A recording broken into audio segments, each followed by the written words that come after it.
Hey guys, welcome to Cody and Davina's Videodrome. I'm Cody. I'm Davina. And today we're going to talk about Gerald's game. If you don't wake up, you're gonna die. So, Gerald's game was way better than I expected. It was actually way different than I expected too, because I had no idea what this was going into it. She did though. He didn't know. I suggested that we watch it when it showed up on Netflix. And he had no idea what we were getting into, but I had read the book several years ago, so I was prepared. I knew it was a Stephen King adaptation. I knew that people were talking about it. That is literally all I knew about it. So, if you've seen it, you know I was in for a huge surprise. Yeah, so Stephen King, Stephen King's having a moment. He's had a lot of moments in...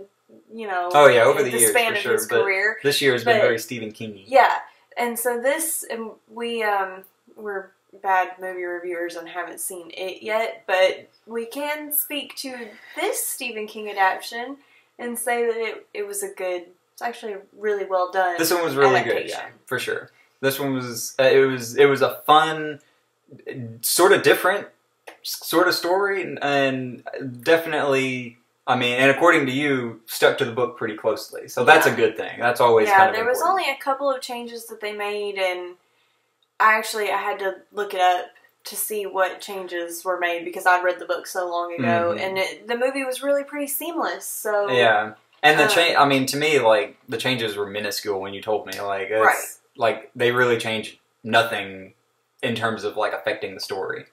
So a quick.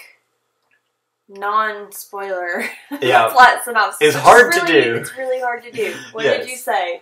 So a quick non-spoiler synopsis would be a couple goes to their summer home and are there to kind of rekindle their marriage a little bit, and it does not go at all how it was planned.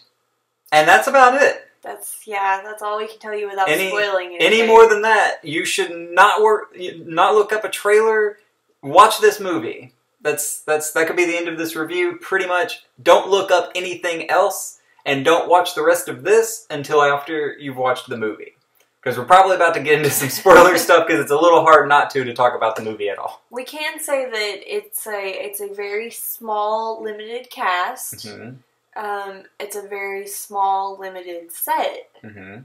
And given those two factors, it doesn't feel dull. You definitely feel your confinement, but you don't feel any, there's not really a lot of points in the movie where I feel it was really slow or kind of loses its momentum. No, there's always another thing, and there's always another surprise. For someone that doesn't know anything about the story. Well, and it's Stephen King, so you can expect your surprise to come way out of left field. Like, it doesn't fit in at all, but then at the end of the story, he makes it fit together. No giant spiders, though. No.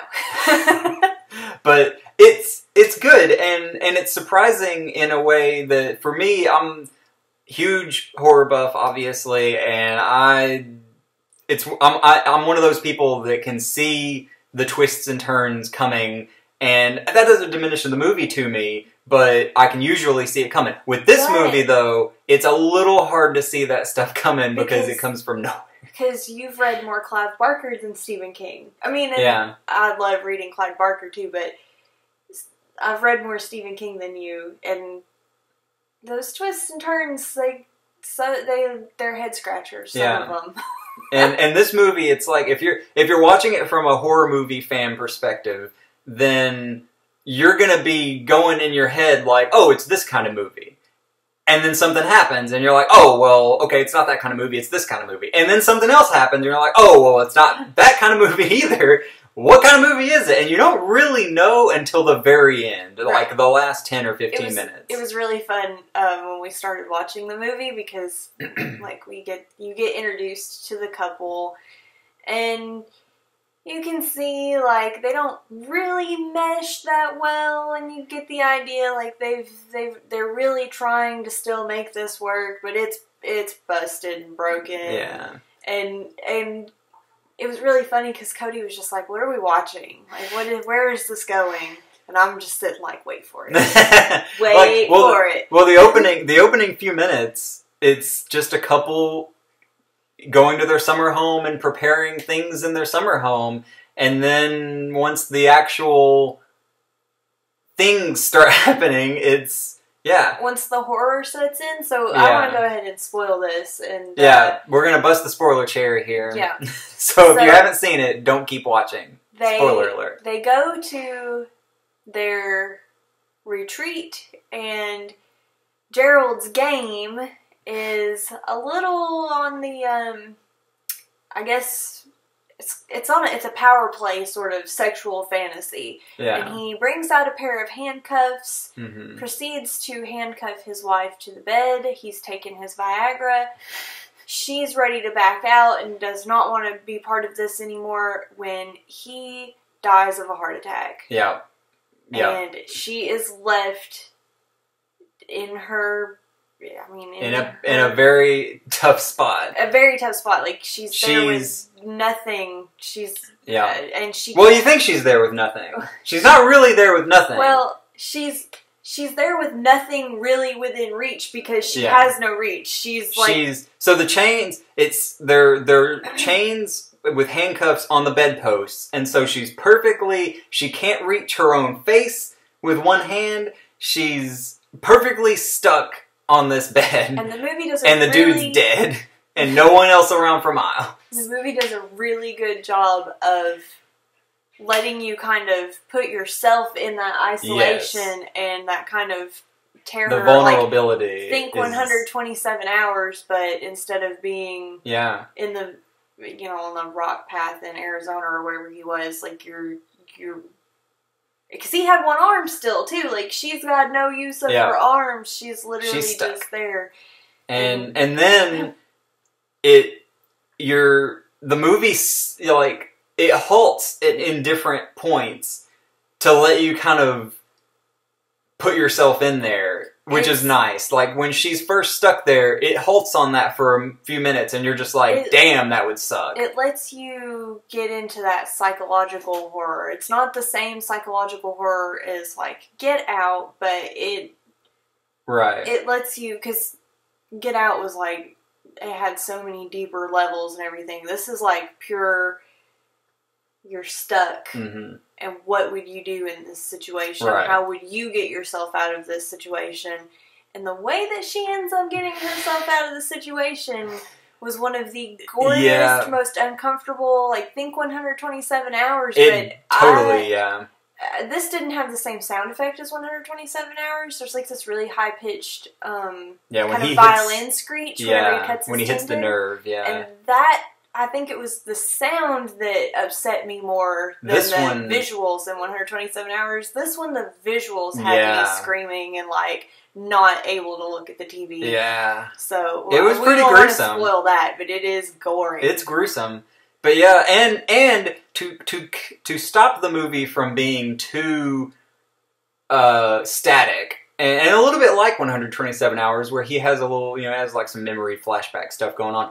She envisions herself talking, like almost like her inner voice personified as herself walking around the room, and her husband, her dead husband, getting up metaphorically and talking to her, and it's almost like the angel and devil on the shoulder thing. Only in this instance, it's like he's continuing to kind of put her down and belittle her and tell her she's going to die, and then herself, that's walking around with him, is showing her ways that she can get out of this. Yeah. And it's really interesting how they handled that. And the initial shock of she's stuck on the bed and there's a stray dog that comes in and starts nibbling at the corpse in the floor, which is nice and disgusting. And you're like, well, what's going to happen next? And then all of a sudden the hand comes up on the bed of the dead husband, and you're like, wait a minute, he's not dead? And then you realize that she's kind of like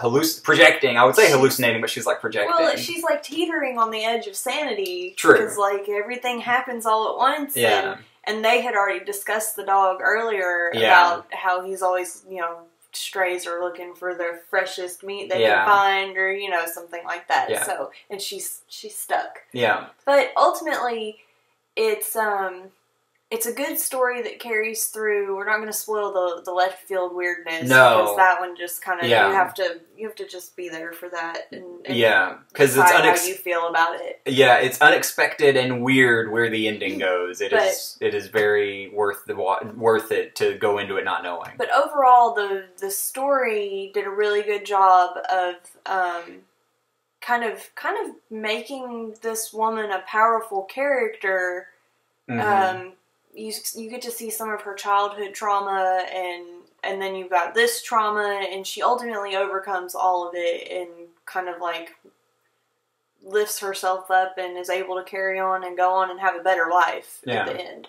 So and I guess that's that kind of like final girl. It plays a little bit towards that final girl in a horror movie, like. But she's the only girl in the horror movie. But yeah, she makes it out and gets to pick up her pieces, and she does the movie kind of wraps up by saying that she does a good job of that. Mm-hmm. It was a good movie. It was definitely a surprise. If you haven't read the story, of course, and it was just a fun little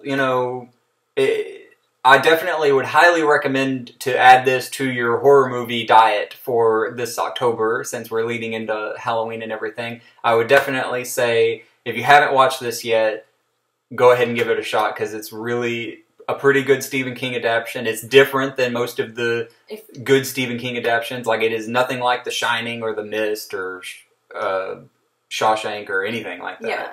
Yeah, well, it's a really good, made for Netflix original movie. Yeah. So if you don't have Netflix, go ahead and steal your best friend's password. Yes. And watch a couple of good horror movies this October. Absolutely. If you've seen it, be sure to leave us a comment. Let us know what you think. Don't forget to like and subscribe. Yep. And we'll catch you next time.